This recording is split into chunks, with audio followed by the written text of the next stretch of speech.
어떻게 아침 식사 맛있게 하셨어요? Позавтракали вкусно или как?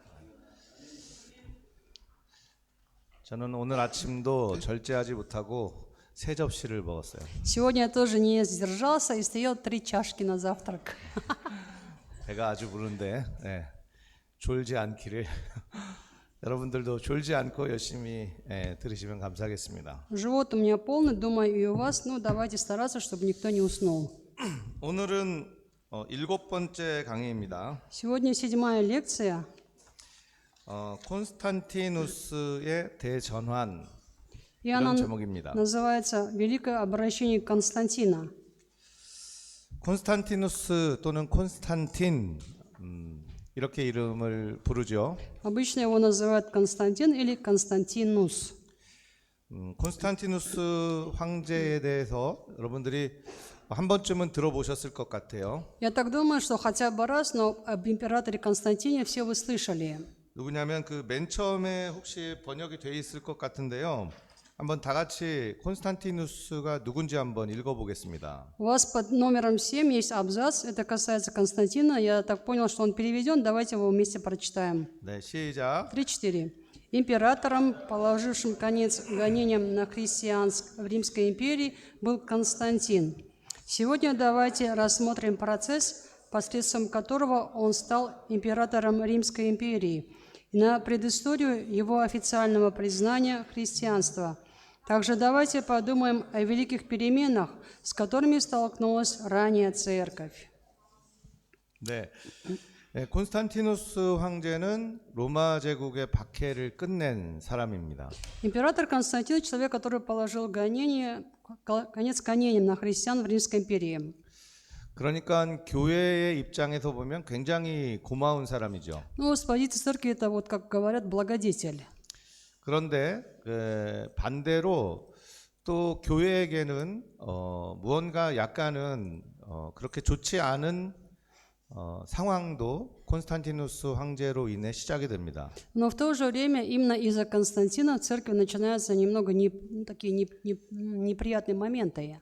좋은 점과 그렇게 좋지 않은 점 이 두 가지를 잘 살펴보고 우리 교회 지금 우리가 처한 상황은 어떤가 한번 생각해 보는 시간이 됐으면 좋겠습니다. Рассмотрим все достоинства и все минусы, которые были при нем, и подумаем, в каком состоянии сейчас находится наша церковь и что нам делать.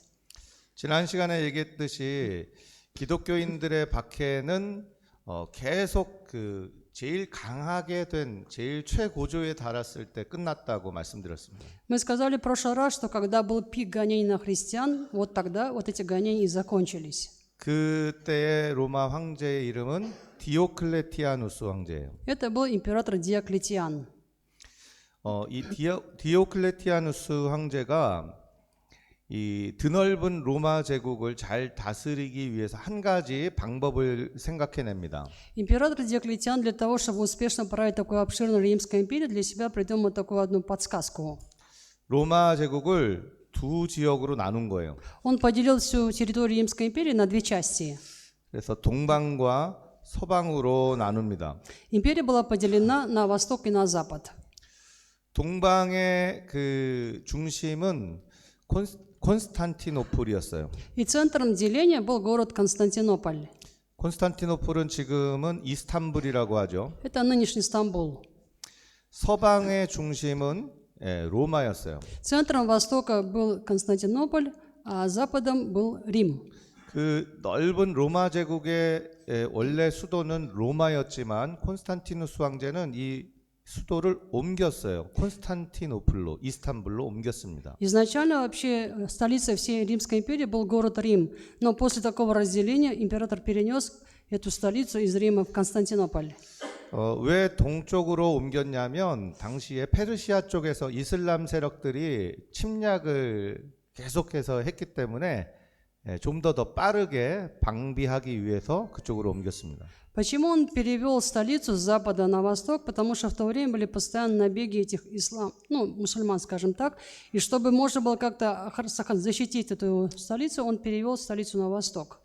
그런데 이미 디오클레티아누스 전 황제에 의해서 지금 로마 제국이 나누어져 있는 상태였어요. Но вообще ситуация была такова, что еще до Диоклетиана, то есть при ее предшественнике, сама Римская империя уже была поделена, была разрознена.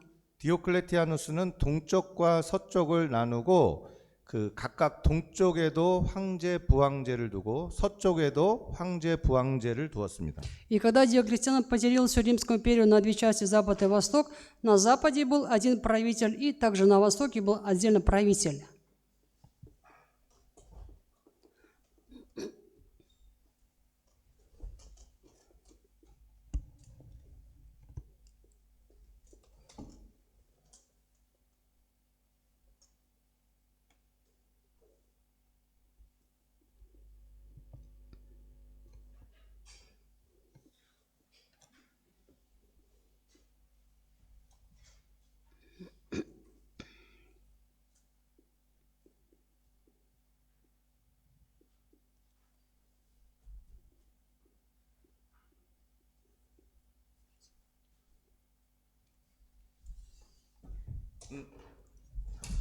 잘 보이시나요? Хорошо видно? 로마 전체 제국이 저렇게 동쪽과 서쪽으로 나누고 각각의 황제 부황제를 두었어요. Он разделил Римскую империю на две части, Запад и Восток. Вот видите, поставил в каждом районе по два правителя. 황제는 아우구스투스라고 했고 부황제는 카에사르라고 했습니다. Император это Август, ну так называли, вот это не имя, а вот его помощник или кто-то был под ним, это был Кесарь. 동쪽에도 황제가 있고 서쪽에도 황제가 있죠. То есть получается, что и на Востоке, и на Западе есть император, есть правитель. 디오클레티아누스는 어디의 황제였다고요? А на какой стороне правил Диоклетиан, мы говорили?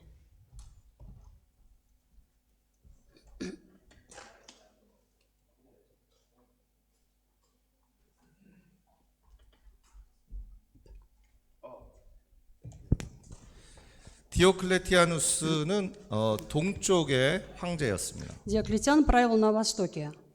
그러니까 로마 제국에서 동쪽과 서쪽 중에 그 주도권 이니시어티브는 어디 있냐면 항상 동쪽의 황제가 가지고 있었어요. И хотя Рим поделен на две части, Запад и Восток, но всегда главенство принадлежало именно Востоку.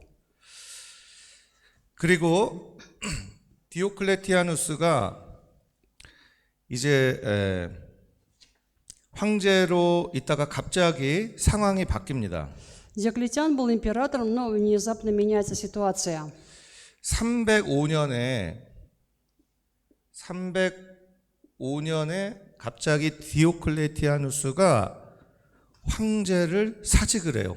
Внезапно в 305 году Диоклетиан уходит в добровольную отставку, то есть не хочет быть императором. 여러분 그거 참 재밌지 않습니까?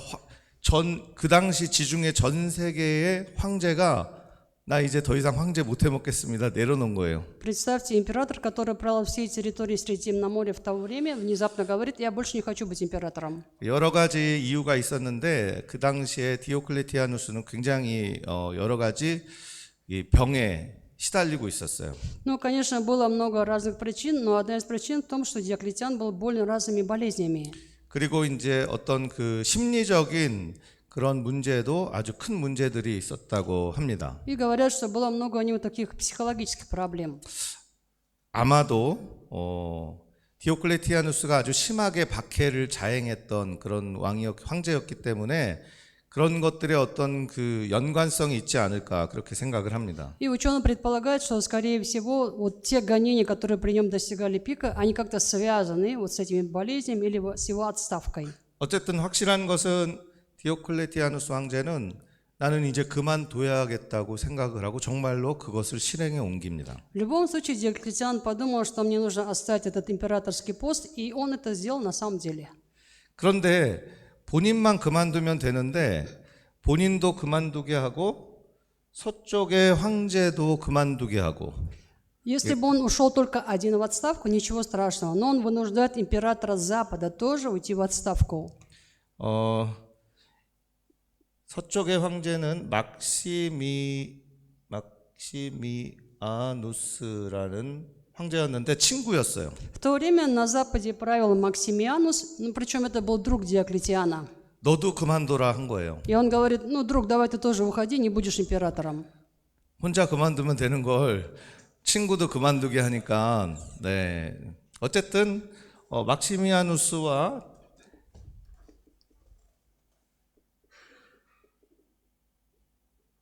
디오클레티아누스 둘 다 황제에서 내려오고요. 그 각각의 부황제에 있던 사람들을 황제로 올려주고 또 새로운 부황제를 임명했습니다. В любом случае Диоклетиан ушел в отставку, взял за собой своего друга Максимиана, и они вместо себя поставили правителем вот этих кесарей, или говорим цезарей, да? 그래서 그 서쪽의 황제가 이제 사라지고 서쪽에 새로운 황제가 등장했는데 Получается, и на Западе, и на Востоке исчезли императоры, появились новые императоры.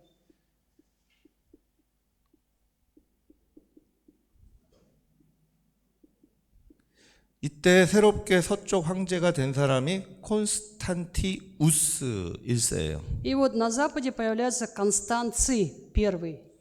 이 사람이 누구냐면 바로 우리가 지금 얘기하는 콘스탄티누스 황제의 아버지입니다. Это вот отец императора Константина, о котором мы все с вами говорим. 그래서 콘스탄티누스 황제의 아버지인 콘스탄티우스가 황제가 되고 또 동쪽에는 다른 황제, 부황제, 또 서쪽에도 다른 부황제가 임명이 됐어요. На Востоке появляется новый император, потом новый кесарь, а вот на Западе Констанций, отец Константина, и в то же время новый, получается, кесарь. 그런데 1년 후에 아버지가 죽었어요. Но, к несчастью, через год отец умер. 콘스탄티우스 1세는 굉장히 자기 부하들로부터 존경을 받는 사람이었어요. Вообще император Констанций I был, ну, почитаем, его любили его подчиненные. 그래서 그를 존경한 많은 부하들이 그의 아들을 황제로 올리자고 했지만 처음부터 황제가 될 수는 없으니까 부황제 자리로 가게 됩니다. И, соответственно, когда отец умер, многие подчиненные хотели, чтобы именно его сын Константин стал императором. Но поскольку напрямую невозможно, они его сделали сначала кесарем.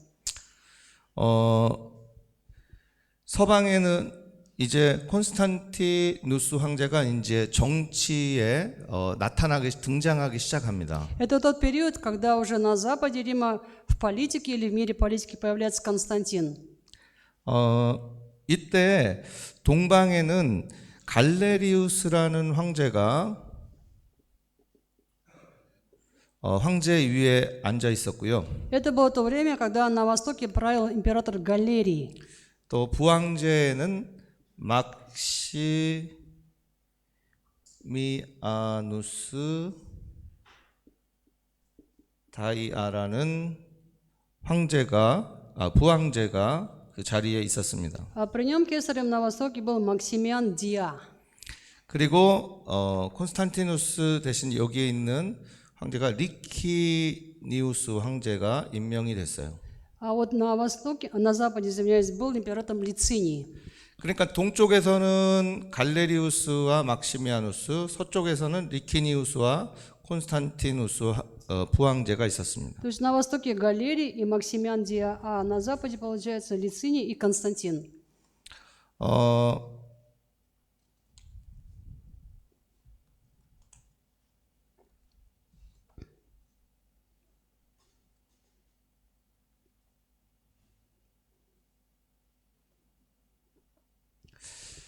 그런데 이때 원래 그러니까 디오클레티아누스 친구였던 막센티아누스가 이제 자기가 원치 않는데 황제에서 물러나게 됐죠. Мы сказали до этого, что Диоклетиан ушел в отставку и взял за собой своего друга, который правил на Западе, Максимиана. 막시미아누스의 아들이 있었는데 이 사람이 막센티우스였어요.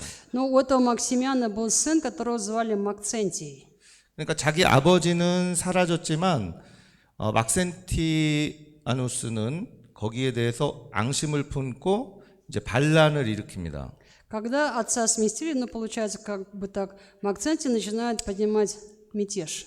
자, 어떻게 보이세요? 되게 복잡하게 보이시죠? Запуталось, да, все? 예, 복잡하게 보이는 것이 정상입니다. Это нормально, что вам кажется, что вы запутано. 이것도 지금 굉장히 최대한 다 생략하고 간단하게 말씀드린 거예요. Потому что это вот максимально упрощенно, простым языком я сейчас вам рассказываю. 그러니까 그 권력을 나누고 무언가 그 나눠서 뭔가 하려고 했는데 그것이 오히려 상황을 복잡하게 만들고 되게 어렵게 만들었다는 것을 알 수가 있습니다. Из этого мы понимаем, что Диоклетиан хотел лучше, то есть поделиться властью, чтобы было легче управлять, но в итоге это привело к гораздо больше путаницы. 서로 이제 황제의 자리를 차지하기 위해서 치열한 싸움들이 벌어집니다. А раз так получается, на Западе начинается ожесточенная борьба, чтобы каждому сесть на этот императорский престол. 자, 복잡한 것은 지워버리겠습니다. То, что нас запутало, давайте сотрем. 이제 결론적으로 그러면 어떻게 됐는가 그것만 좀 아시면 됩니다. Вам просто нужно знать, что было в конечном итоге. 서쪽에서는 콘스탄티누스 부황제와 막센티우스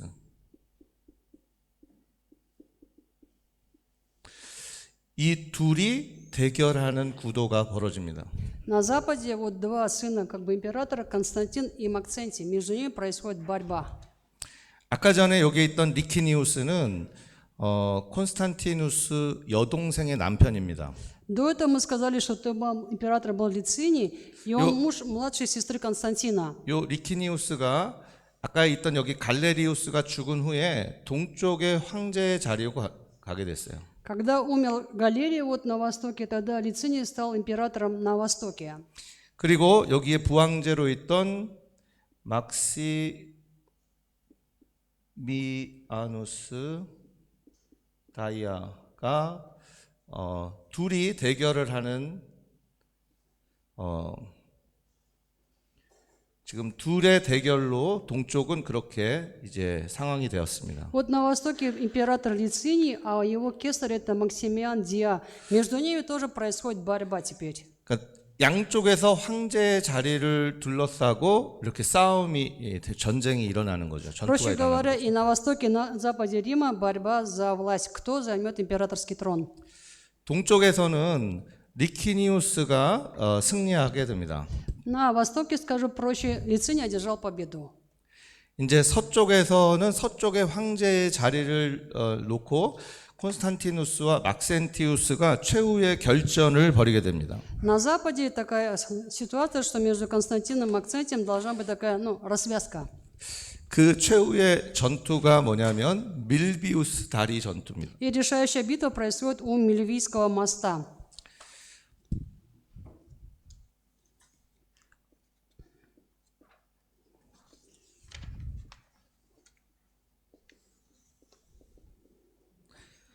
밀비우스 다리의 전투인데요. 밀비우스 다리는 로마시 안에 있는 그 로마시를 가로지르는 테레베 강에 있는 다리입니다. Мильвийский мост находится в Риме, и он переброшен через реку Тереп. 이곳에서 콘스탄티누스 황제가 이끄는 그 군대와 막센티우스의 군대가 이제 최후의 결전을 벌이게 돼요. И вот именно у этого моста происходит окончательная битва, которая определит победителя либо Константин, либо Максентий. 근데 콘스탄틴 황제의 군대가 훨씬 열세에 있었다고 해요. 그러니까 막센티우스의 군대가 훨씬 더 많았던 거죠. Но говорят, что в то время армия Максентия, противника Константина, значительно превосходила по численности его армию. 그 유세비우스라는 역사가가 있습니다. 교회사의 아버지라고 부르죠. Отца церковной истории называют Евсевий. 그 사람의 기록에 따르면 이제 전쟁의 전날 밤 콘스탄티누스 황제가 하나님을 향해 기도했다고 합니다. И он записывает в своих хрониках, что вот накануне этого сражения, ночью, Константин стал молиться Богу. 그 당시에 하나님에 대한 믿음은 누구나 다 가지고 있었어요. Это было то время, вспомнить, когда все имели веру в Бога. 예수 그리스도에 대한 믿음은 없지만 하나님을 다 믿는 그런 시대였어요. Время, когда не было веры в Иисуса Христа, но вера в Бога была у всех. 하나님을 향해 눈물을 흘리며 간절히 기도를 했다고 합니다. Он говорит о том, что Константин стал искренне молиться со слезами на глазах. 근데 그때 놀라운 그 환상을 보게 되었어요. И в это время он видит во время молитвы удивительное такое видение. 이 두 표시를 가지고 싸워라 하는 음성을 듣게 됩니다. Видит видение, в котором звучит голос: «Возьми вот эти два знака и с ними воюй со своим противником». 그 표시가 뭐냐면 요렇게 생긴 표시와 요렇게 생긴 표시인데 여기 카자흐스탄의 발음하고 똑같은 것 같아요. 이거 И, 그렇죠? мне кажется, на казахском также звучит, да? Вот эти два знака были показаны Константину. 이게 이제 뭐냐면은 크리스토스 예수라는 뜻의 맨 처음 자와 두 번째 글자죠. Это первые две буквы слова «Христос» получается. 그래서 여러분들 교회 표시 중에 이런 것을 보셨을 건데요. Я думаю, что видели один из таких церковных символов. 그래서 이 표시를 가지고 깃발을 만들어서 흔들면서 전쟁에 임했어요. И вот он сделал вот такой знак, изображение на знаменах. Они стали размахивать знаменами и вышли так на поле сражения. 가슴에 붙이고 머리에 붙이고 싸움을 전쟁을 했습니다. Эти знаки были написаны, нарисованы на груди, на голове, на знаменах, и они пошли воевать. 나중에 이제 제가 드린 그 발제물 발표물을 원본을 보시면은 거기에 그림이 나와 있습니다. Вообще в тех уроках, которые у меня в оригинале, там есть вот картина. 그 그림에 보면은 가운데 하얀 말을 타고 아주 늠름하게 싸우는 사람이 콘스탄티누스고 В центре картины на белом коне это Константин, который храбро воюет. 저기 테레베강에 빠져가지고 호우적거리면서 거의 이제 죽음을 앞두고 있는 말을 탄 사람이 막센티우스입니다. И там же в реке Тереб тонет уже на своем коне, это его противник Максентий. 그리고 어쨌든 전쟁에 승리했고 서방 황제가 콘스탄티누스 황제는 서방 황제가 됩니다. В любом случае, в этой битве победил Константин, и он стал править уже на Западе.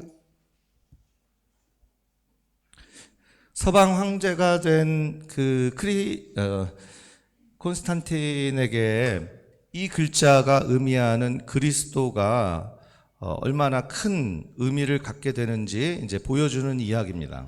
Вот это просто история показывает наглядно, какое большое значение вот эти две буквы имели для Константина.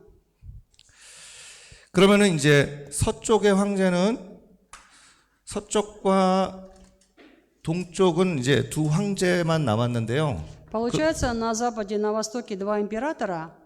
서쪽은 콘스탄티누스고요. На Западе Константин, 동쪽은 리키니우스죠. а на Востоке Лициний.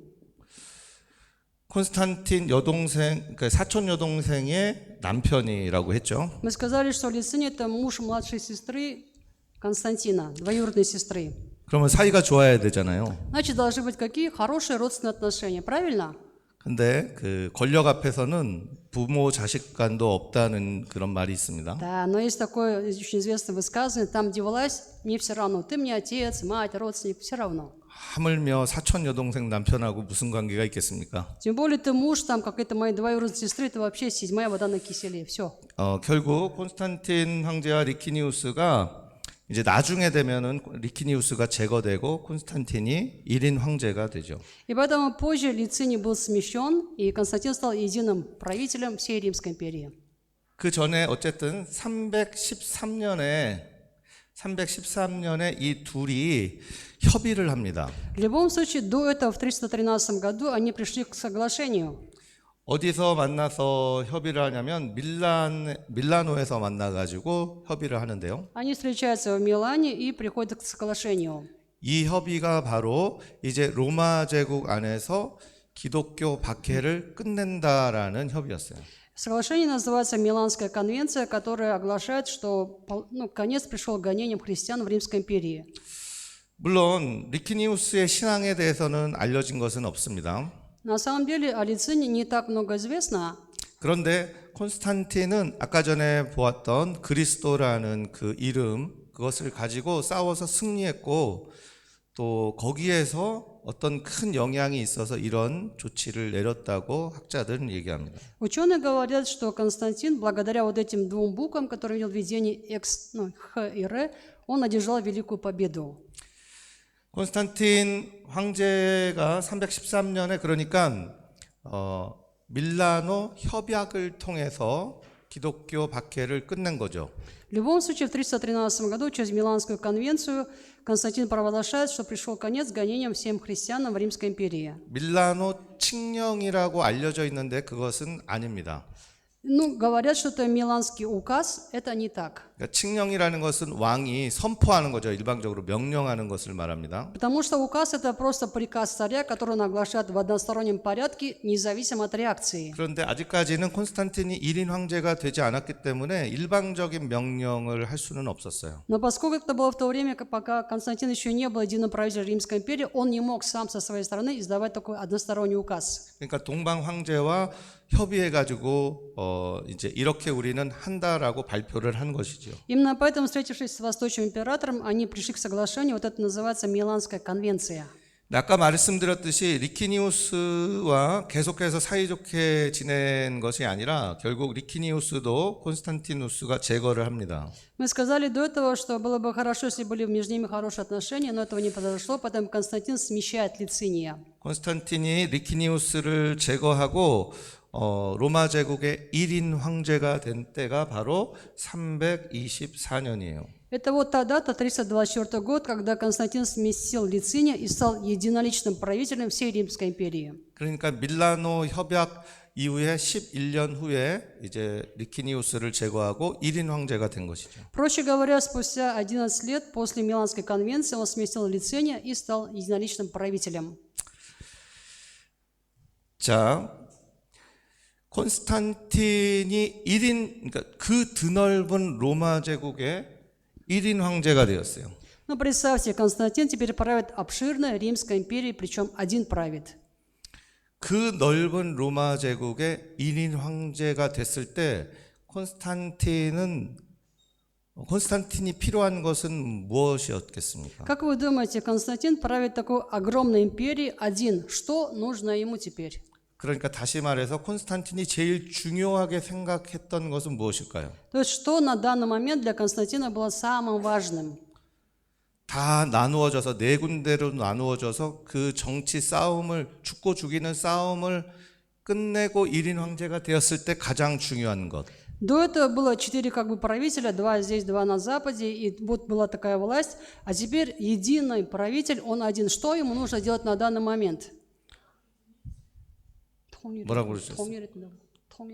통일됐어요. Она уже 통일됐어요. объединилась, империя. 통일됐는데 이 통일된 황제가 제일 중요하게 생각하는 게 이제 뭘까요? Что для императора самое важное, если вот империя уже объединилась? 여러분 같으면 뭐가 제일 중요할 것 Вот 같아요? что бы вы, как вы думаете? 통일 종교. 통일 종교? 아니면 기독교. 네, 통일 종교가 중요한데 왜 통일 종교가 Тогда 중요해요? почему важна единая религия?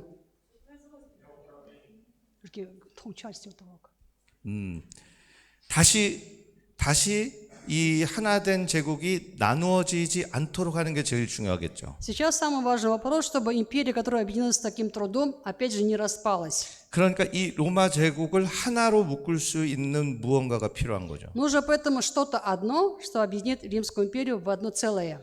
로마 제국 여러분들 그 넓은 로마 제국을 하나로 묶을 수 있는 것. Что может объединить такую большую Римскую империю в одно целое? Вот это вот Италия, итальянский сапог, если знаете.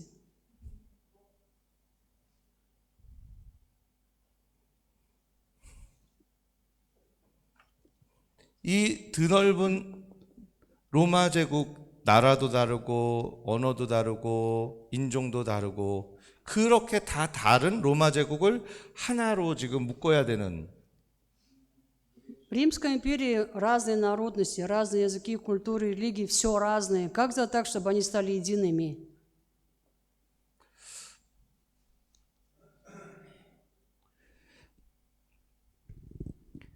콘스탄티누스 황제가 이 드넓은 제국을 하나로 묶을 수 있는 것을 발견했는데 그것이 바로 기독교예요. Для себя Константин сделал такое открытие, как объединить Римскую империю христианством. 왜냐하면 여러분들 어저께도 말씀드렸지만 전염병처럼 이미 로마 제국 전체에 기독교 신앙이 번져 있었기 때문이에요. Почему? Потому что еще до этого, как мы вчера говорили, шли такие разговоры, что христианство распространяется как зараза, как эпидемия по всей Римской империи. 그 250년이 넘는 박해에서도 오히려 더 교회는 많아졌어요. И хотя гонения длились 250 лет, но церквей христианских становилось еще больше. 그러니까 콘스탄티누스 황제가 볼 때 어떤 것으로도 이 넓은 이 다양한 사람들을 하나로 만들 수 없고 오직 기독교 신앙으로 하나로 만들 수 있다고 И 생각했습니다. Константин, понаблюдав за этой картиной, он понимает, так много людей я не смогу ничем объединить, только лишь одним – христианством. 자, 그러면 콘스탄티누스가 가장 중요하게 생각한 것은 전체 로마 제국을 하나로 만드는 거라고 말씀드렸어요. Мы сказали, что для Константина была самая важная задача объединить такую большую Римскую империю в одно целое. 그럼 반대로 제일 두려운 것은 뭘까요? Тогда вопрос наоборот, чего он боялся больше всего? 갈라지는 거죠. Разделение, да? Раскол империи, опять же. 갈라지는 건데 갈라지는 것에 이제 가장 큰 두려움을 갖고 있었는데 그때 로마 제국을 하나로 묶으려고 이 기독교 신앙을 선택을 했습니다. Он выбрал христианскую религию для того, чтобы создать единую Римскую империю.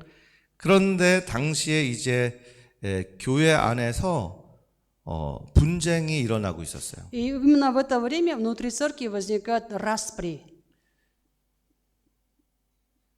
교회 안에서 분쟁이 일어나고 있었을 때 콘스탄티누스는 그것을 그냥 아주 가볍게 보지 않았어요. В церкви внутри возникает распри, и Константин не мог просто на это закрыть глаза. 이제 콘스탄티누스는 적극적으로 교회 문제에 뛰어들기 시작합니다. Он погружается активно с головой в эти внутрицерковные проблемы. 왜냐하면 교회가 나눠질 때 로마 제국은 다시 그 어려움을 겪어야 된다고 생각을 했던 Потому 것이죠. что он считал, если в церкви будет раскол, будет такой же раскол уже во всей Римской империи.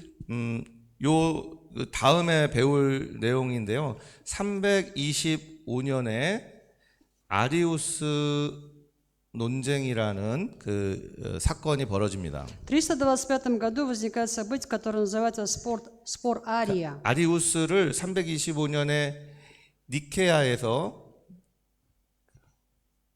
니케아에서 이제 심판하는 일인데요. 이때 요 회의를 콘스탄티누스 황제가 소집을 합니다. В 325 году происходит такой церковный собор в Никее, и его инициировал и собрал именно сам император Константин.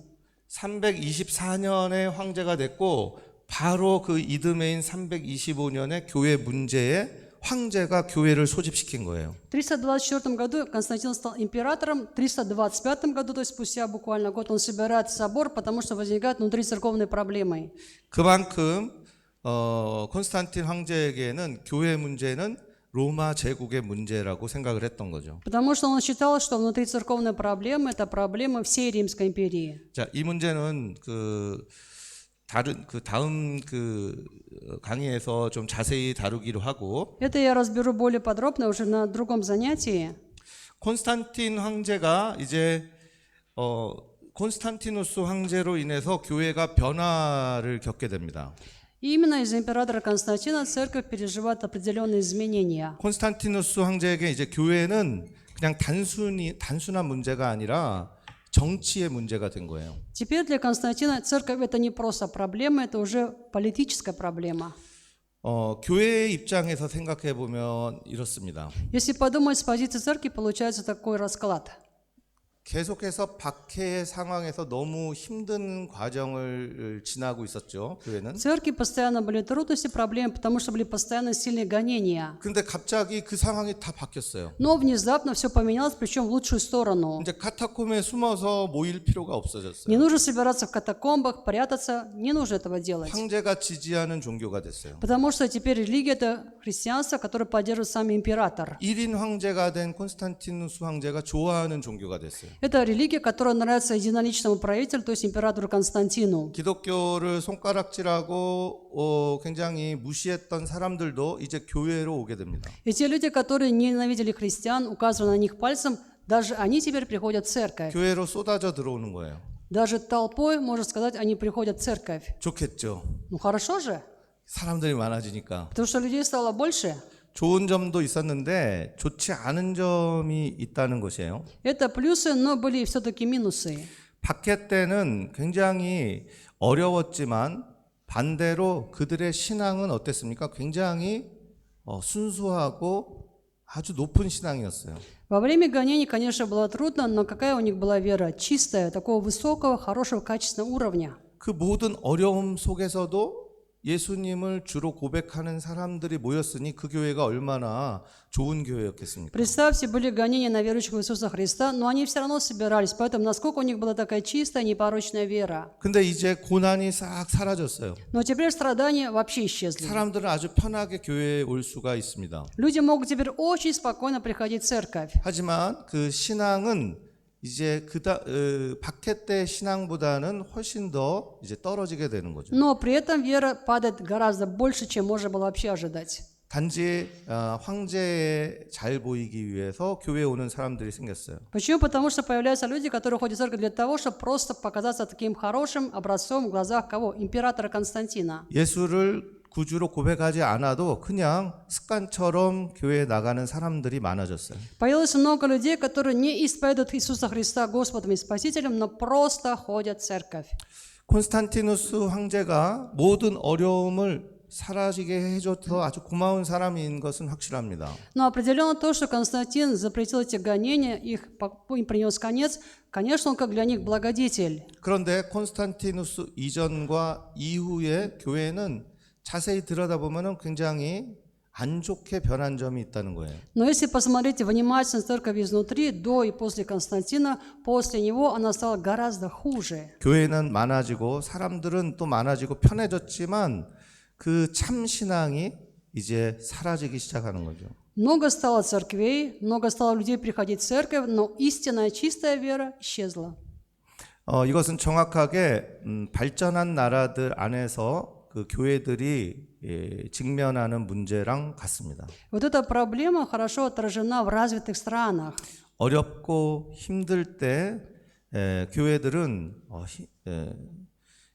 어렵고 힘들어도 그 교회들은 굉장히 깊은 신앙을 가질 수 있었어요. Когда тяжело и трудно в стране, церкви собираются, и у них очень такая глубокая, хорошая, чистая вера. 그런데 사회가 발전해 가면서 교회가 그런 깊은 신앙과는 멀어진 곳이 돼가는 모습을 많이 볼 수 있어요. Но факт в том, что чем больше развивается страна или общество, тем меньше глубины веры в людях.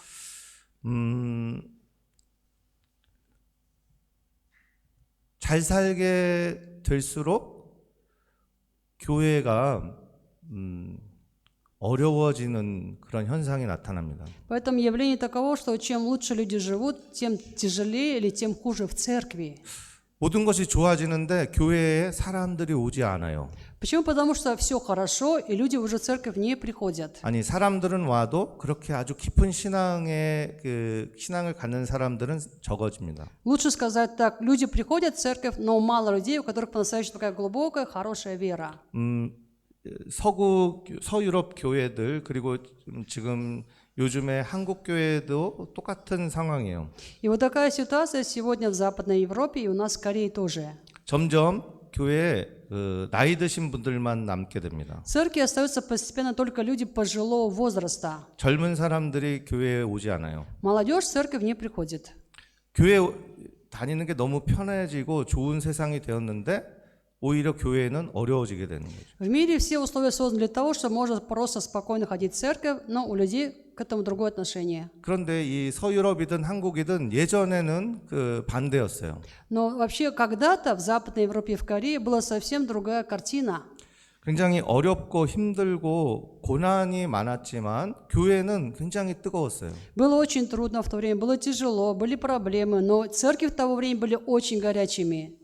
이런 현상이 모든 나라에서 공통적으로 일어난다는 것이 중요합니다. И важен тот факт, что это явление происходит одинаково в любой стране. 카자흐스탄도 앞으로 발전하는 나라가 될수록 교회는 똑같은 어려움을 가질 가능성이 많습니다.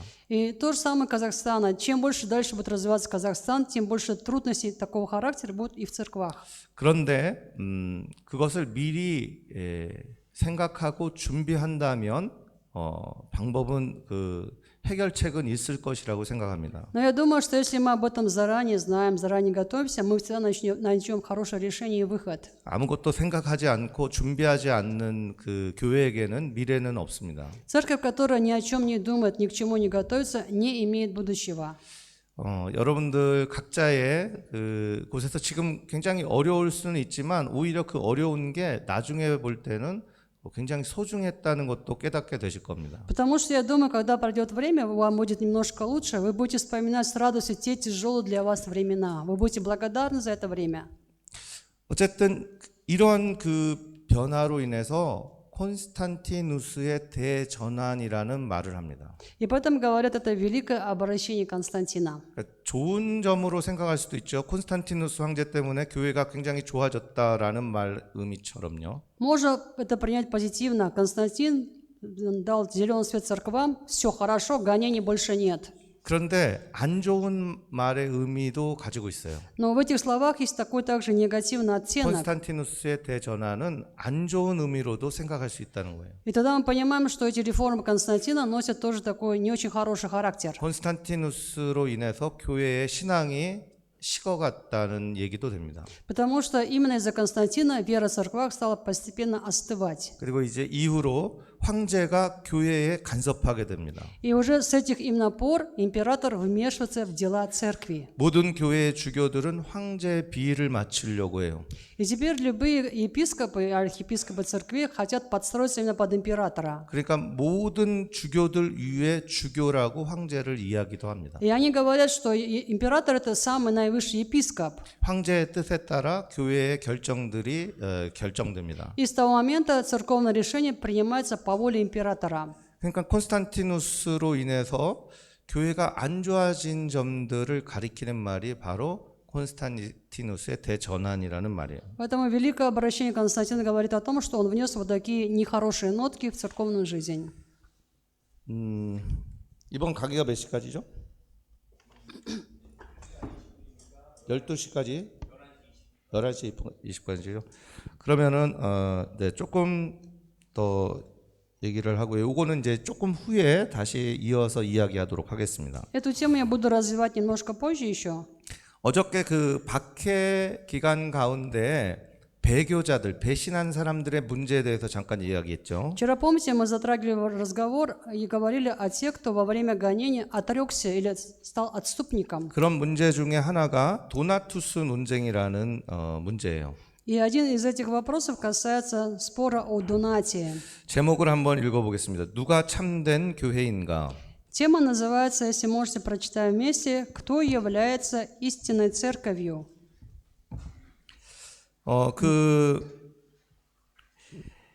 Это 8-й урок. 간단하게 최대한 간단하게 어저께 이제 대강을 얘기를 드렸으니까 좀 간단하게 말씀을 드리도록 하겠습니다. Вчера я на самом деле эту тему разобрал, поэтому сегодня я скажу об этом покороче. 콘스탄티누스가 이제 황제가 되었고요. Константин стал императором. 이제 콘스탄티누스가 아직 1인 황제는 아니지만 서방의 황제가 황제에 있을 때의 일입니다. Немножко назад в историю, это не тогда, когда он стал единым правителем, но когда он правил на Западе. 어쨌든 콘스탄티누스가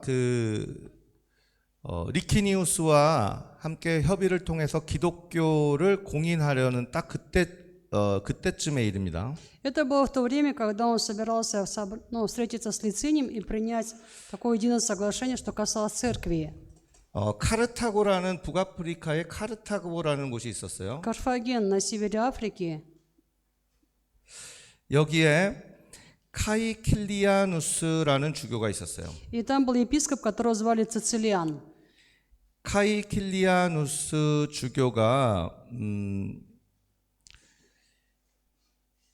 이 카르타고의 주교가 되었는데요. Цицилиан стал епископом Карфагена. 이 카이킬리아누스 주교가 문제가 있었는데요. 여기에 펠릭스라는 주교에게 서품을 받은 거예요. Цицилиан, возникала у него проблема. Почему? Потому что он был рукоположен от епископа Феликса. 그러니까 그러니까 목사의 안수를 받은 거랑 똑같죠. Ну, то же самое, посвящен в пастора через рукоположение. 그리고 Вот здесь 이 так же. 카이킬리아누스가 이 카르타고 교회의 주교로 이제 부임을 하게 된 거죠. После этого рукоположения Цицилиан отправляет епископом в Карфаген. 이 카르타고 교회 그 주변에 있는 많은 그 북아프리카 교회의 주교들이 이 카이킬리아누스가 여기 카르타고의 주교가 되는 것을 아주 적극적으로 반대를 합니다. И многие церкви, которые были на территории вот Африки, вокруг города Карфагена, они были против того, что Цицилиан стал епископом. 왜냐하면 이 펠릭스 그러니까 카이킬리아누스에게 그 주교 서품을 주었던 펠릭스가 배교자였기 때문에. Почему? Потому что Феликс, который рукоположил Цицилиана в епископы, был отступником, про которых мы говорили. 그러니까 황제 숭배에 참여한 주교였던 거예요. Проще говоря, Феликс – это епископ, который участвовал в поклонении императору Рима. 그래서 많은 주교들이 이 카이킬리아누스를 인정하지 않고 다른 주교를 세웁니다. Поэтому многие епископы не признают Цицилиана епископом, они ставят другого епископа. 그 다른 주교를 세운 사람이 바로 도나투스였어요. И вот этот другой епископ, его звали Донат. 도나투스와 도나투스를 따르는 사람들은 이 카르킬리아누스를 주교로 인정하지 않았습니다. Донат и его последователи не признают Цицилиана епископом. 그리고 이 카이킬리아누스를 주교로 임명한 그 결정에 대해서 이제 문제를 제기하기 시작합니다. Они начинают выдвигать требования и говорит о том, что Цицилиан не является вот таким законно рукоположенным епископом. 이제 교회 회의들이 열리게 돼요. Собирается церковный синод или совет. 그런데 이 교회 회의가 이제 2번이나 열리는데 이 2번의 교회 회의 모두 누구의 손을 들어주냐면 도나투스의 손을 들어주는 게 아니라 카이킬리아누스의 손을 들어주는 거예요. Два раза происходит церковный собор или синод, и они поднимают руку на защиту кого? Не Доната, а вот Цицилиана.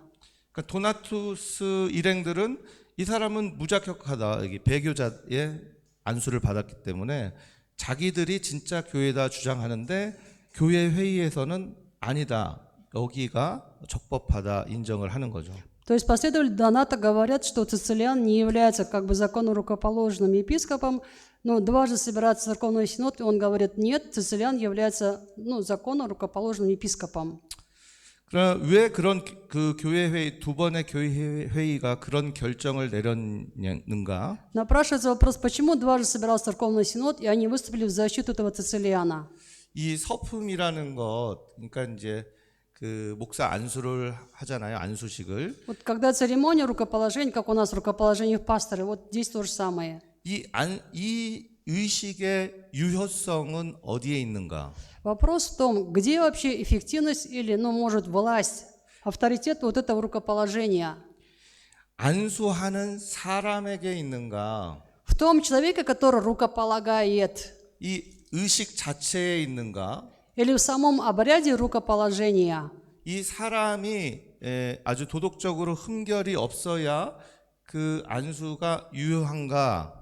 Или в том, что этот человек, который рукополагает, такой морально чистый, и поэтому его это рукоположение как бы имеет силу или эффективность? 아니면 이 의식 자체로 그것이 유효한가? Или вот сам этот обряд сам по себе имеет такую силу или авторитет? 여러분들은 어떻게 생각하세요? Как вы думаете? 여러분들이 이제 안수를 받는데 Вас же будут рукополагать или уже рукоположили вас? 예를 들어서 우리 오 목사님이 안수를 하셨어요. Вот, к примеру, вас рукоположил пастор О. 그런데 오 목사님이 옛날에 어떤 그 범죄를 저질렀던 일이 드러난 거예요. 예를 들어서 진짜가 아니라. Например, говорит, это пример, не на самом деле. Вы вдруг поняли, услышали, что пастор О, кажется, совершил какой-то грех или преступление до этого. 여러분들 받은 목사 안수가 유효합니까? 유효하지 않습니까? Тогда вопрос, ваше рукоположение пастора через пастора О имеет силу И 오 목사님이 그 일 때문에 목사 안수가 이게 취소가 됐어요. 오 목사님은. из-за того, что это открылось вот в истории пастора О, его уже отстранили. 여러분들이 받은 안수는 유효합니까? 아닙니까? Но вы же через него рукоположено. Это рукоположение имеет у вас силу? Имеет какую-то, власть, что ли, или 이런 нет? 문제랑 비슷한 거예요. Вот тот же самый вопрос здесь возник.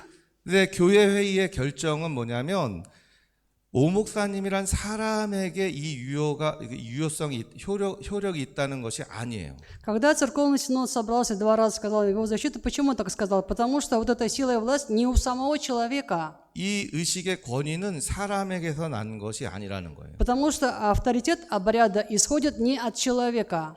그렇죠. 뭐 사실 생각하면 그게 너무도 당연한 말이에요. Когда мы это слышим, мы говорим, это же прописанные истины. Конечно, это так. 이 세상에 흠이 없는 사람이 어디 있어요? Разве есть люди в этом мире, которые без греха, без порока?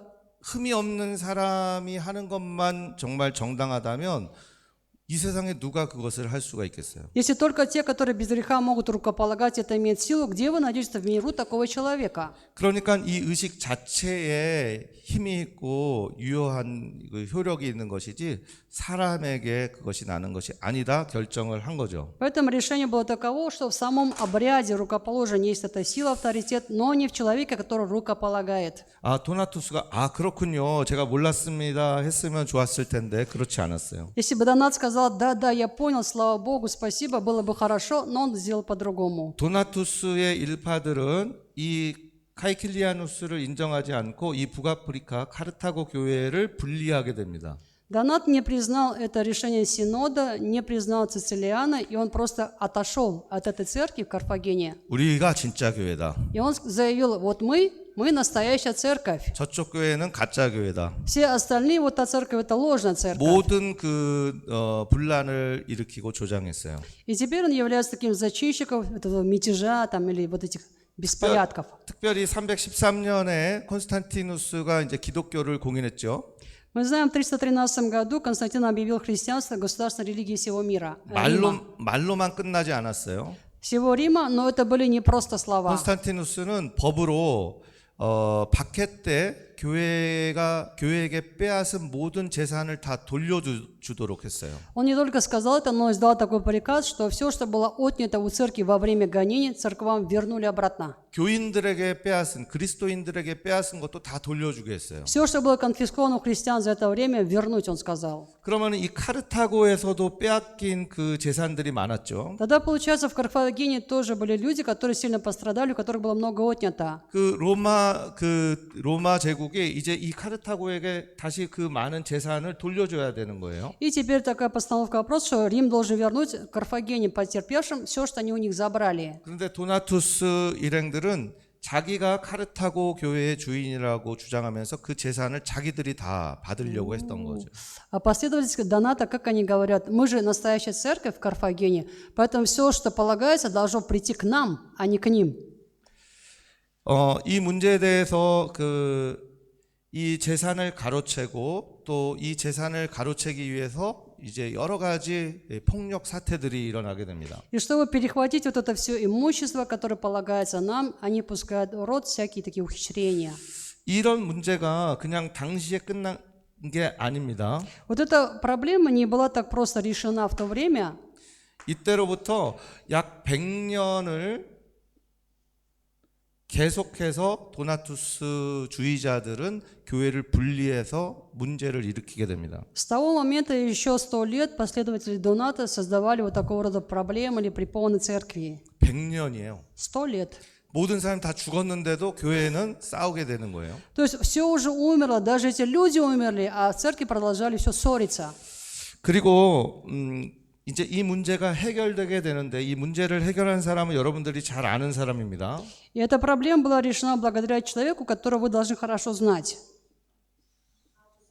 성 어거스틴. Да, святой Августин. 이 어거스틴이 도나투스 논쟁에 이제 종지부를 찍게 됩니다. И Августин поставил точку в этом споре с Донатом. 이때 이제 그 키루쿰 켈리오네스라는 분리주의자들이 있었어요. Были те, которых называли сепаратисты. Сепаратисты — это те, которые отделились. 이 사람들이 누구냐면 이제 도나투스파의 후예들이에요. Это все вот последователи донатизма. 이 키루쿰 켈리오네스라는 그 그룹은 이제 돌아다니면서 약탈을 하고 불을 지르고 그 가짜 교회라는 사람들을 막 폭력적으로 대하는 크리스찬들이었어요. Это были, их называют циркумциллионы. Те люди, если найдете в интернете, есть эта фраза. Те, которые занимались просто разбоем в церквах. 그렇게 이렇게 인간의 신념이라는 게 무서운 거죠. Вот настолько страшна психология человека. 참된 그 믿음이 아닌 신념이 되면 그것은 굉장히 위험할 수가 있어요. Если это не истинная вера, а просто убеждение, это будет просто очень страшно. 선량한 사람들을 폭력으로도 폭력을 일삼는 것을 아주 서슴지 않는 그런 무서운 사람들이 된 거죠. Циркумциллион – это вообще как воинственные, ну, может быть, верующие.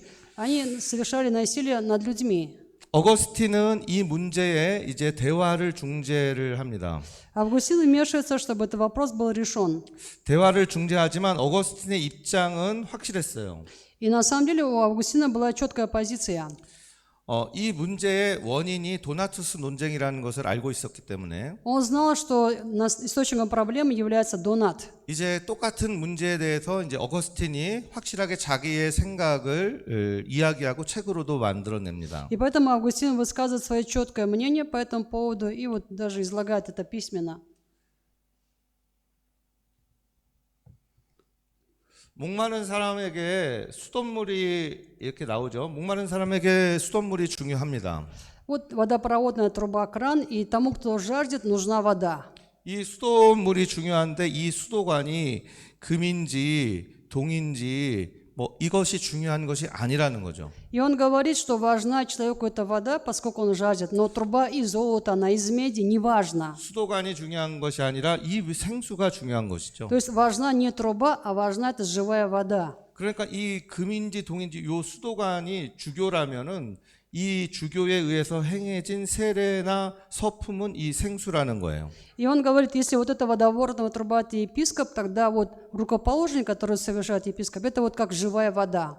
사람이 좀 부족하고 흠이 있어도 Человек может 그것이 быть 중요한 слабым, 것이 아니라는 несовершенным, и вот это как бы не так важно. 중요한 것은 하나님의 은혜고 하나님의 역사라는 것이죠. Важнее Божья благодать и Божье действие. 그래서 키루쿰 켈리오네스 파들을 중재하려고 했지만 이 사람들은 끝까지 말을 듣지 않았어요. Он хотел остановить эти нашествия циркумциллионов, но эти люди его не послушались. 결국은 그 군대들이 동원돼서 이 사람들을 잔인하게 이제 탄압하고 학살하게 됩니다. В конечном итоге была привлечена военная сила, которая просто уничтожила этих 그렇게 циркумциллионов. 도나투스파는 역사의 뒤안길로 사라졌어요. И после этого донатисты исчезают из истории. 그런데 안타까운 것은 뭐냐면 이제 이 도나투스파가 사라졌는데 이때부터 안타깝게도 이 카르타고 교회 역시 쇠퇴하는 거예요. К сожалению, хотя донатисты исчезли, донатизм исчез, но Карфагенская церковь тоже приходит в упадок. 그러니까 이 도나투스파의 문제가 100년이 넘게 걸려서 해결됐는데 안타깝게 카르타고 교회도 그 다음부터는 정말 완전히 사라지는 그런 비참한 역사를 맞게 됩니다. Проблема донатизма исчезла спустя 100 лет. К сожалению, Карфагенская церковь тоже исчезла спустя 100 лет. 교회의 분리는 굉장히 위험한 것이라고 생각합니다. Я думаю, что раскол церкви это очень опасно. 옳고 그름이 중요하지만 어떻게 보면 옳고 그름은 문제가 아닌 것 같아요. Когда люди говорят, это правильно или неправильно, может быть, это важно, но я думаю, это не должно быть проблемой. 어떤 상황에서도 교회가 분리하기 시작하면 그 교회가 다시 회복되는 것은 굉장히 어렵습니다. По какому вопросу церковь бы не разделилась, чтобы она могла заново воссоединиться, это будет очень сложно. 여러분들이 카에킬리아누스의 입장일 수도 있고 도나투스의 입장일 수도 있어요. Вы можете поставить себя на место Доната или на место Цицилиана. 그런데 그것보다 여러분들이 꼭 기억해야 될 것은 카르타고 교회가 이후에 문제가 해결된 후에 다 사라졌다는 얘기입니다. Но вам нужно помнить одну вещь, что даже когда проблема решилась, это не принесло хорошему. Церковь тоже исчезла. 그러니까 여러분들이 있는 그 교회에서 여러분들이 리더로서 어떻게 해야 하는가 생각해 보시기 바랍니다. Поэтому я желаю, чтобы вы, как церковные лидеры, внимательно думали о том, чем вы должны заниматься. 어떻게든 나누어지지 않게 어떻게든 연합할 수 있도록 여러분들이 그런 역할을 감당하시기를 주님의 이름으로 축복합니다. Поэтому благословляю во имя Господа, что мы могли всегда исполнять такую роль, из-за которой не будет раскола, разделения в церкви. 그 다음에 이제 9장을 가보겠습니다. 9 урок.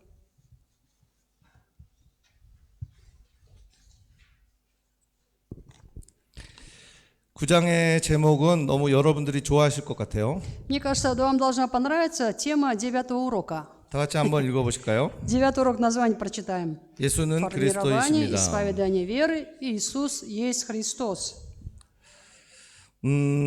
이 예수는 그리스도이십니다라는 말은 신앙 고백이에요. Вообще, Иисус есть Христос – это вероисповедание. 자, 처음에 그 문장 해석이 되어 있으면 우리 다 같이 한번 읽어보도록 И 하겠습니다. там вначале есть абзац, который переведен. Давайте его вместе прочитаем. Мы по-прежнему придерживаемся апостольского символа веры как важного порядка в богослужении. Это содержание исповедания нашей веры. Ее истоки можно проследить до древней церковной эпохи. В этой статье давайте рассмотрим, как формировалось исповедание веры в Древней Церкви и рассмотрим значение исповедания веры. Аминь. 자, 교회가 이제 성장해 가면서 신앙 고백이 필요해졌어요. Церковь растет, и поэтому нужно иметь определенное вероисповедание.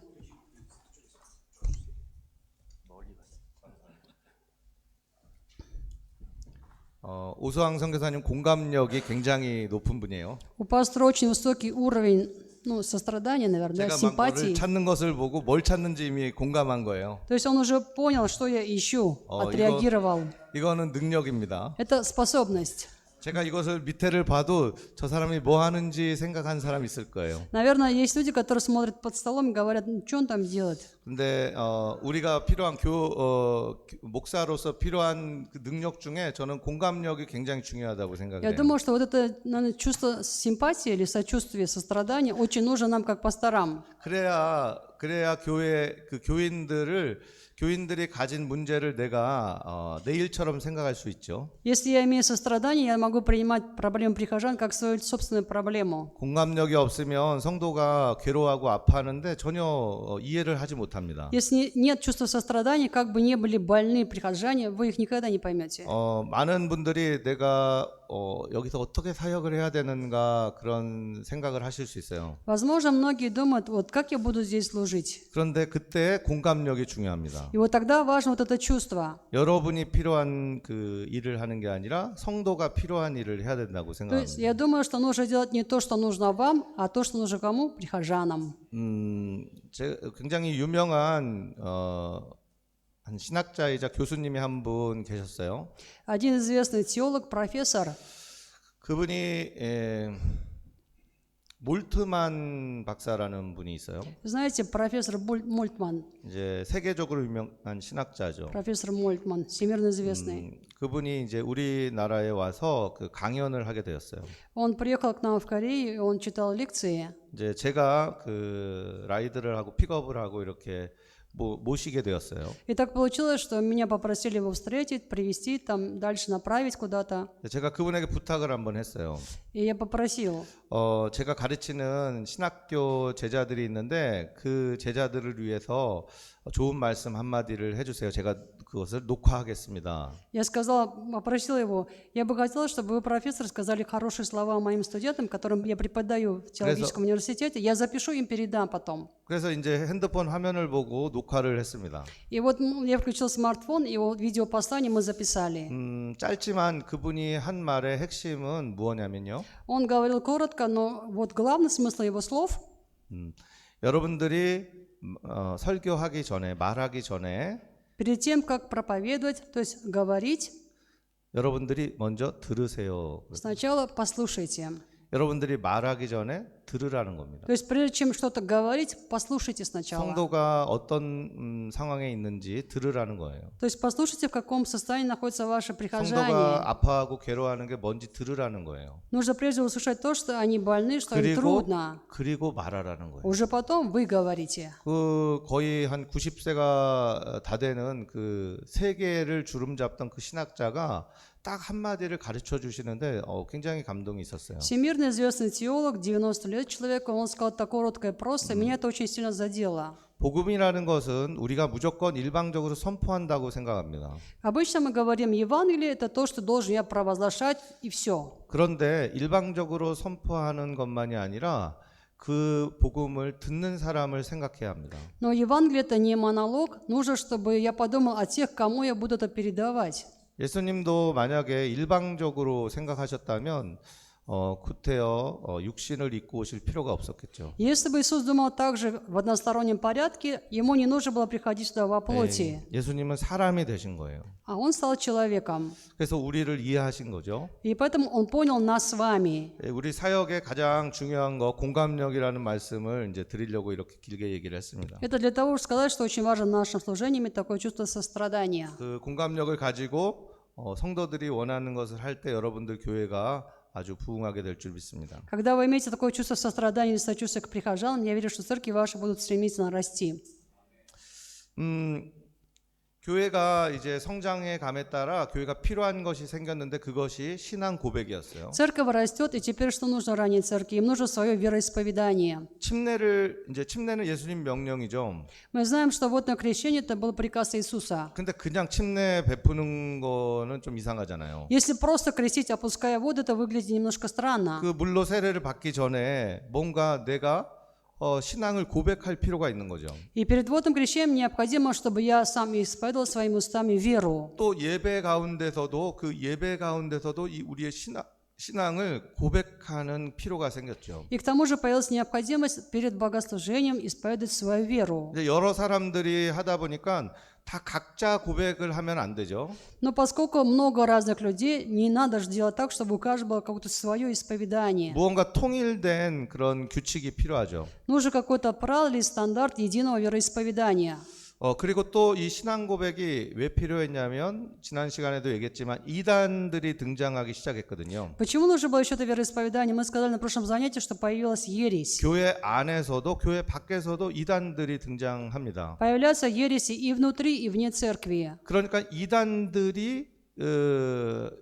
이단들로부터 안전하게 하게끔 아주 우리의 신앙의 딱 핵심을 아주 빠르게 고백하고 익힐 수 있도록 신앙 고백이 필요하게 되었어요. Нужно было вероисповедание, которое могло бы кратко, но четко сказать то, во что мы верим, и вот это было бы как, можно было так себя обезопасить от ереси. 자, 이게 이제 신앙 고백의 등장의 이유입니다. Вот это причина появления вероисповедания. 이 신앙 고백의 처음 형태가 어떤 형태였는가? Какая была вот самая ранняя форма этих вероисповеданий? 그게 이번 9번째 강의 제목이에요. Вот эта тема 9 урока. 예수는 그리스도이시다. Иисус есть Христос. 이게 원시 형태의 신앙 고백입니다. Это вообще вот такое первоначальное, самое раннее вероисповедание. 그리스도인들이 처음으로 자기 신앙을 고백할 때 딱 한 문장, 제일 그 원래의 형태가 예수는 그리스도시다. И то, что исповедовали христиане в самом начале, это была только одна фраза, одно предложение. Иисус – это Христос. 이런 것을 가리켜서 단일 구조 신앙 고백이라고 합니다. Это называется единая структура исповедания. 근데 여러분들 신앙 고백 하시죠? У вас же есть исповедание веры? 한번 해보실래요? 시작. Давайте, 3-4. Верую в Тебя, всемогущий Бог, Отец, Вселенной, верую в Сына Единородного Твоего, Господа нашего Иисуса Христа, зачатого Святым Духом, рожденного от Девы Марии, пострадавшего при Понтии Пилате, распятого на кресте, умершего и погребенного, воскресшего на третий день, вознесшегося на небеса, где Он пребывает по правую руку от всемогущего Бога, и откуда придет совершить суд над живыми и мертвыми. Верую в Святого Духа, верую в единую святую христианскую церковь, общение верующих, прощение грехов, воскресение тела, вечную жизнь. 외국어 되게 잘하시네요. Очень красиво, все в тон, голос. 근데 굉장히 길죠. Длинное, да, у нас вероисповедание. 그러니까 제가 아까 전에 말씀드렸죠. 처음 신앙 고백은 예수는 그리스도시다였다고 했어요. Потом я сказала, самое первое исповедание гласило: Иисус есть Христос. Все. 베드로가 예수님이 베드로에게 물으셨잖아요. Когда Иисус спросил Петра: 너는 나를 무엇라 생각하느냐? ты за кого меня считаешь? 베드로가 뭐라고 말합니까? Петр что сказал? 예수님은 Ты 그리스도시고 Христос, 하나님의 아들이십니다. Сын Бога Живого. 그게 신앙 고백의 진짜 원래 신앙 고백이에요. Это вообще вот первоначальная истина вероисповедания, 예수님은 그리스도시다. что Иисус — это Христос, 하나님의 아들이시다. что Он Сын Божий. 네. 그런데 지금 우리가 했던 신앙 고백은 아주 길죠. То, что мы сейчас исповедовали, апостольский символ веры, он такой длинный. 이건 무엇을 의미합니까? Что это означает? 계속해서 신앙 고백이 확장됐다는 Что 것을 символ веры постоянно увеличивался или расширялся. 계속 무언가 내용이 첨가됐다는 것이죠. Но, проще говоря, постоянно что-то дополнялось или добавлялось. 역사를 통해 계속 변해가면서 교회가 계속해서 그 고백을 해야 될 필요를 가졌다는 거예요. Через историю мы понимаем, что была необходимость, чтобы церковь могла вот это исповедовать. 맨 처음에는 예수에 대해서 그런데 그 예수에 대해서 또 성령에 대해서 교회에 대해서 등등 계속해서 신앙 고백이 필요한 상황이 생겼다는 거죠. Вначале исповедание было только о Христе, потом о Церкви, а потом о Святом Духе. То есть была необходимость это постоянно церкви исповедовать. 이런 상황의 중심에 있는 게 이단이에요. И находится в центре всего этого, что ересь, 교회를 위협하는 거예요. которая угрожает церкви. 총칼로 위협하는 게 아니라 Угрожает ни мечом, ни копьем, ни винтовкой, 잘못된 가르침으로 사람들을 위험에 빠뜨리는 거예요. но угрожает людям неправильным учением. 그래서 교회는 그 잘못된 가르침으로부터 교인들을 지키기 위해서 아주 정통 신앙을 고백에 만든 거예요. Поэтому, чтобы церковь защитить верующих от ереси, церковь выработала вот такое единое вероисповедание. 자, 고대 교회에서도 그런 사람들이 있었고 지금 현대 이단 중에서도 그런 사람들이 있는데 신앙 고백은 필요 없다고 말하는 사람들이 있어요. Что тогда, что сегодня есть люди, которые утверждают, это еретики, что такое вероисповедание нам не нужно. 그런 사람들 중에 이제 어떤 사람들은 이게 로마 교회에서 카톨릭 교회에서 만든 고백이기 때문에 필요 없다고 말하는 사람들도 있어요. Аргумент у них таков, у некоторых, что это все придумала католическая церковь, а мы поэтому не должны это исповедовать. 굉장히 무식한 사람이라고 생각합니다. Я думаю, что это очень глупые, такие темные люди. 왜냐하면 이때는 가톨릭인지 개신교인지 구분이 없었던 시대예요. Потому что это было то время, когда-то очень давно, когда не было разделения на христиан, протестантов, католиков. 우리가 고백하는 신앙 고백의 형태와 거의 똑같은 신앙 고백이 언제 등장했는가? Когда же появилось вероисповедание или апостольский символ веры, который мы исповедуем? 그게 한 8세기경이에요. Это примерно 8 век. 그러니까 카톨릭, 개신교 이것은 언제 분리가 됩니까? А когда произошло разделение на католиков, на протестантов? 16세기잖아요. В 16 веке же. 그러니까 8세기에 행해졌던 신앙 고백이 가톨릭 교회에서 만들었다고 말하는 것은 잘못된 생각이죠. Поэтому, когда люди говорят, что это вероисповедание придумали католики, а это же 8 век, когда еще не было разделения, это вообще чушь. 자, 어쨌든 간에 다시 돌아가서 예수가 주라는 고백은 가장 원래 신앙 고백이다. Но вернемся и скажем, что Иисус есть Христос. Это вот было самое первое такое вероисповедание. 여기에 이제 성경 안에 로마서 10장 9절, Римлянам 10 глава, 9 стих. 고린도전서 12장 3절, 1 Коринфянам 12:3. 빌립보서 2장 11절, Филиппийцам 2:11. 사도행전 16장 31절. Деяния 16:31. 찾아보지는 않겠습니다. Искать не будем. 이런 곳에 이 예수님은 구주십니다라는 고백이 잘 들어 있어요. Просто это адреса, в которых хорошо показано, что Иисус есть Христос. 자, 이런 그 단일 구조 신앙 고백에 그 다음에 첨가되기 시작한 내용이 있습니다. Вот это вот была такая единая структура исповедания. потом добавляется, уже получается двойная структура вероисповедания. 아버지에 대한 신앙 고백이에요. Это исповедание касается отца. 자, 신앙 고백의 시작은 아들입니다. Начало исповедания веры – это Сын Божий. 그리고 아버지에 대해서 고백합니다. И потом уже исповедание об Отце. 이렇게 아버지와 아들에 대해서 고백하는 신앙 고백 구조를 두 구조 신앙 고백이라고 합니다. И вот это исповедание, которое касается исповедания Сына и Отца, называют двойной структурой вероисповедания. 고린도전서 8장 6절에 그런 신앙 고백을 찾아볼 수가 있어요. Это можно найти в 1 Коринфянам 8:6. 고린도전서 8장 6절은 누가 한번 읽어보시죠. 한 절이니까요. Кто-нибудь найдите 1 Коринфянам 8:6 и прочитайте один стих. 고린도전서 8장 6절 1 Коринфянам 8:6. 다 같이 한번 읽어보겠습니다. Давайте вместе. 시작. Но у нас один Бог Отец, из которого все, и мы для Него, и один Господь Иисус Христос, которым все, и мы им.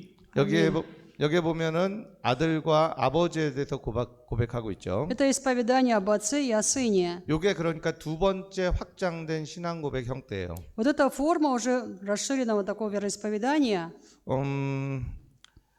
이런 두 구조 신앙 고백 다음에 이제 확장되기 시작한 세 구조 신앙 고백이 있어요. После двойной идет такая более расширенная тройная структура 어떤 내용이 вероисповедания. 첨가됐겠습니까? Как вы думаете, что могло еще добавиться? 성령이죠, 성령. Дух Святой, конечно. 성령에 대해서 많은 이단들이 나타난 상황과 무관하지 않습니다.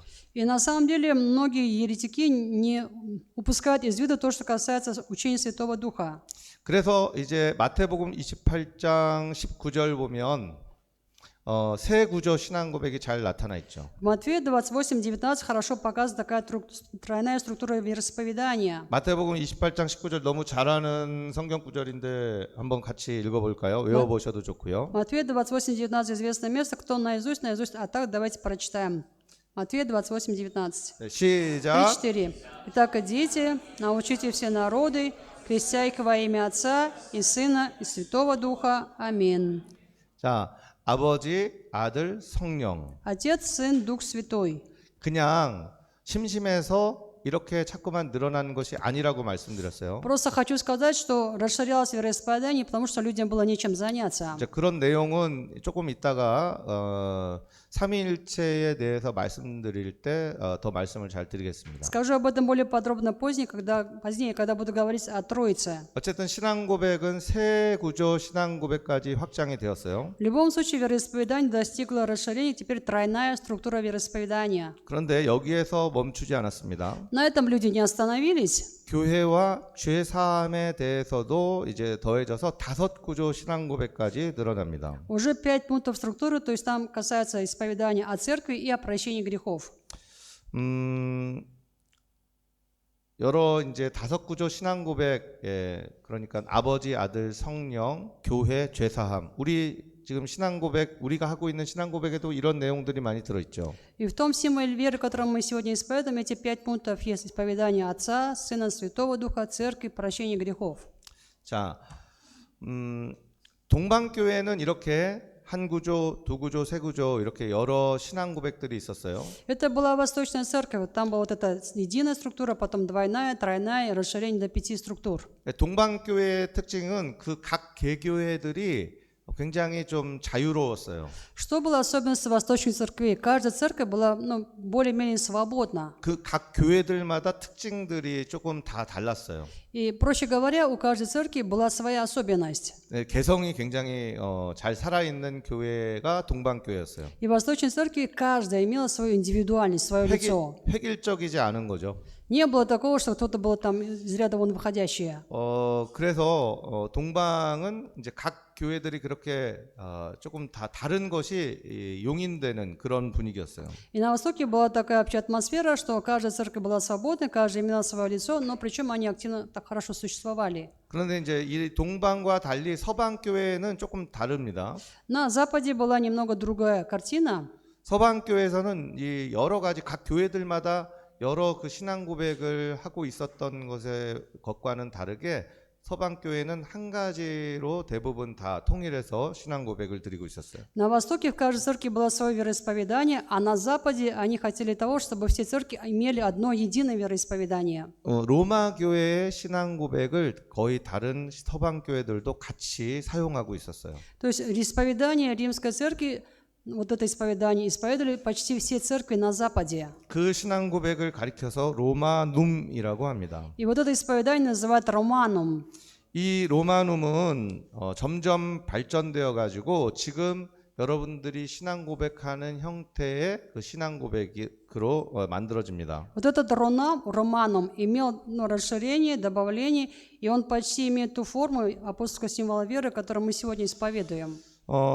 지금 우리가 고백하는 신앙 고백과 거의 같은 형태의 신앙 고백은 약 730 또는 750년경에 나타납니다. Примерно в 750 году появляется вот та форма, ну, практически форма вероисповедания, которую мы сегодня исповедуем.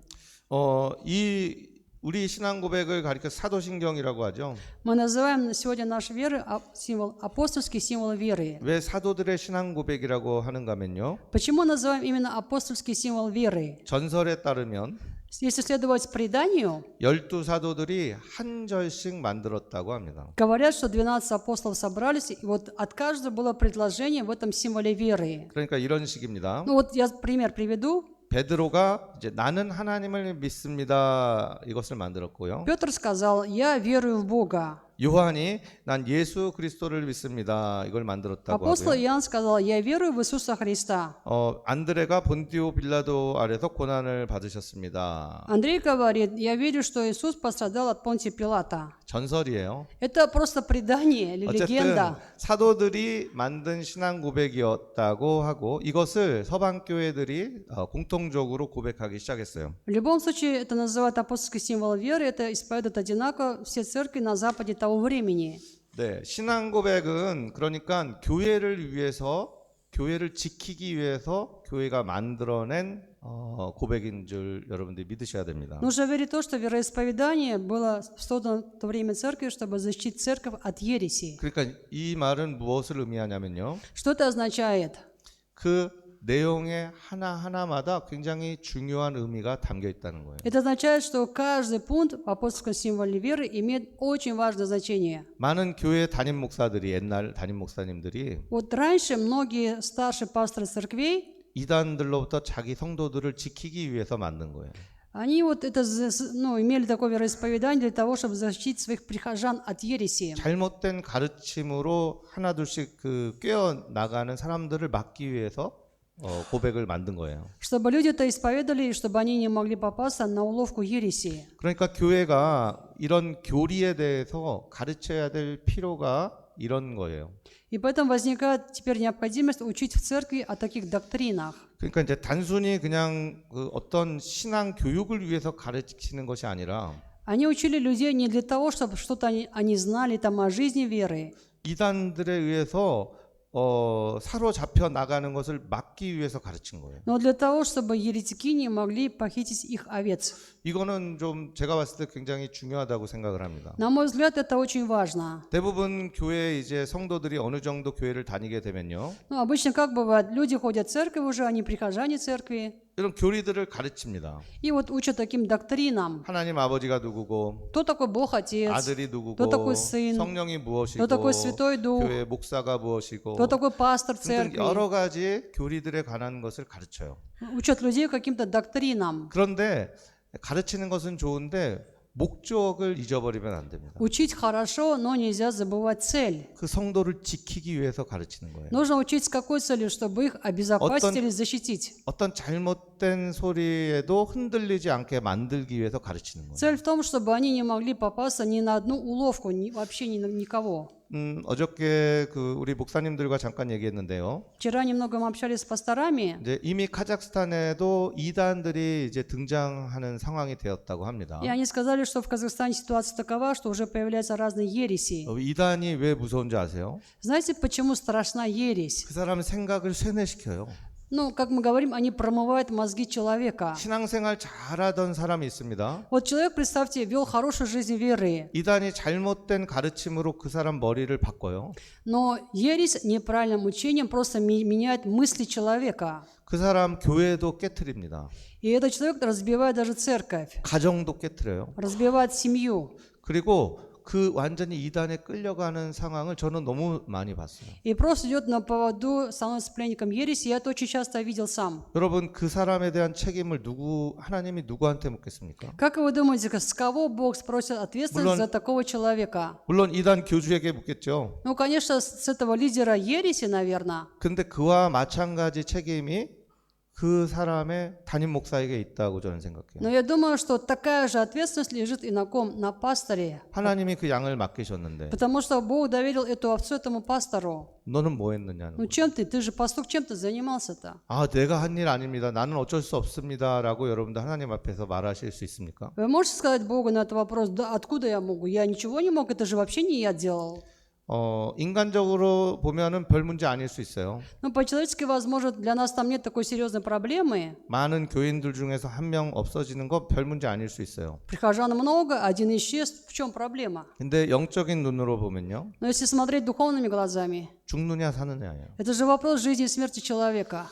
그 하나님의 구원받은 자녀로 생명을 얻었다가 갑자기 어느 아침에 완전히 그 생명을 잃어버리게 되는 겁니다. То есть он, как чадо Божье, обрел жизнь, жизнь Божью, жизнь вечную, однажды ее потерял, потому что пошел туда. 여러분들은 셰퍼드 목자예요. На самом деле, вы должны понимать, что вы пастухи. 그런데 양치기 개도 셰퍼드예요. И вот тут разводит овец шепард, пастух. 여러분들은 예수님 같은 목자가 아니에요. 우리의 목자는 예수님밖에 없어요. Мы должны понимать, что наш пастор – это Иисус. 저는 목사에 대한 어떤 제 개인적인 정의가 있는데요. У меня есть свое личное определение, которое касается определения пастора. 목사는 양치기 개다. Пастор – тот, кто занимается разведением овец. 네, 양을 지키려고 물어뜯고 달려들어야 돼요. Пастор – тот, кто занимается защитой овец, а для этого необходимо даже воевать или сражаться. 사자와 늑대가 와가지고 물어가는데 여러분 지켜보고만 계실 겁니까? Если на ваше овечье стадо нападают волки или там кто-то еще, вы будете стоять смотреть молча. 어떤 인터넷에서 영상을 봤는데 굉장히 감동적이었어요. Я видел в интернете один видеоролик, который меня очень сильно задел. 저 멀리 푸른 초원에 아주 수백 마리의 양떼들이 한가롭게 풀을 뜯고 있었어요. Зеленое пастбище, такая лужайка красивая, там много овец, которые щиплют травку. 그 화면에서 볼 때 아주 저 먼 곳에 있었어요. И на самом деле вот так камера поставлена, что-то вот сцена далеко развивается. 그 화면 바로 앞에는 그 양치기 개가 있었어요. И вот буквально перед камерой находится вот этот пес, который 혀를 길게 늘어뜨리고 пес пастуха, и вот язык у него высунут этого пса. 거리고 있었어요. Он дышит так тяжело, этот пес. 주인이 양치기 개를 보고 딱 한마디를 합니다. И когда пастух смотрит на своего пса, он говорит ему: 고! 가라! вперед. 그랬더니 이 개가 순식간에 뛰어갑니다. И пес просто бежит сразу. 그래서 수백 마리의 양을 혼자서 쫙 몰아가지고 이쪽으로 다 데리고 오는 거예요. Он загоняет эти сотни овец в одну сторону. 그런데 거기가 이제 막 진흙창이 있었어요. 진흙 땅이었어요. И вот там была вообще грязь, лужи были. 양치기 개는 그냥 막 털이 다 더러워지고 막 난리도 아니었어요. И, соответственно, вот этот пастуший пес, он был в грязи весь. 근데 그 해맑은 눈을 저는 잊을 수가 없습니다. Но я не могу просто забыть эти глаза пса, такие четкие, ясные. 자기가 들어지는 건 전혀 개의치 않고 주인의 명령에 따라서 그 많은 양을 몰아서 다 데려온 거예요. То есть этому псу было не важно, что он грязный или какой, но он исполнил приказ хозяина, он пригнал всех овец. 그런 양치기 개가 우리 목사들이라고 저는 생각을 해요. Я думаю, что вот мы, пастыри, вот именно вот этот пес пастуха. 그러니까 한 명의 목사가 수백 명은 감당을 해야죠.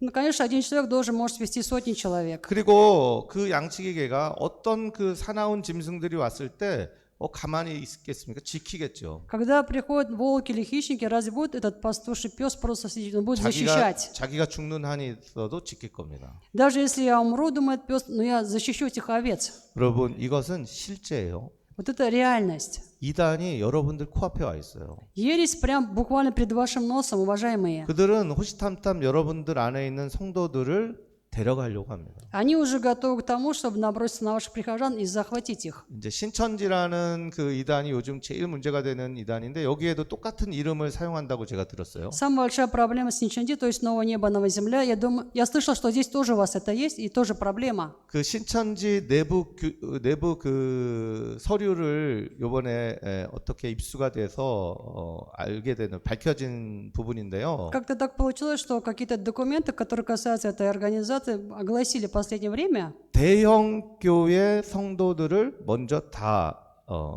데려오라는 거예요. И вот там был прям приказ, так четко сказано, сначала привести всех верующих больших церквей. 거기 여의도 순복음교회도 있어요. Там в списке была церковь Едосум Багам тоже, 또 соответственно. 여의도 순복음교회와 관련된 다른 모든 교회들도 마찬가지죠. И все церкви, которые имеют отношение к церкви Едо, там тоже были в списке. 한국 안에만 하라는 건 아니에요. Это касается не только Кореи. 이미 여기 카자흐스탄도 그런 신천지들이 다 영향을 끼치고 있다고 저는 들었습니다. Я слышал, что в Казахстане они тоже уже внедрились и тоже оказывают свое определенное действие здесь. 여러분들 눈을 크게 뜨고 여러분들 양들을 잘 지키시기 바랍니다. Я прошу вас широко открыть ваши глаза и защищать своих 그리고 овец. 이런 교리들을 가르칠 때 목적을 가지고 가르치시기 바래요. Когда будете учить этим доктринам, имейте определенную цель. 아무리 조금을 가르쳐도 그것이 그 성도에게 확신이 되게 가르치시기 바랍니다. В любом случае, чему бы ни учили, чтобы человек был в этом уверен, 그래서 어떤 이단이 잘못된 그 거짓말로 속이지 못하도록 하세요.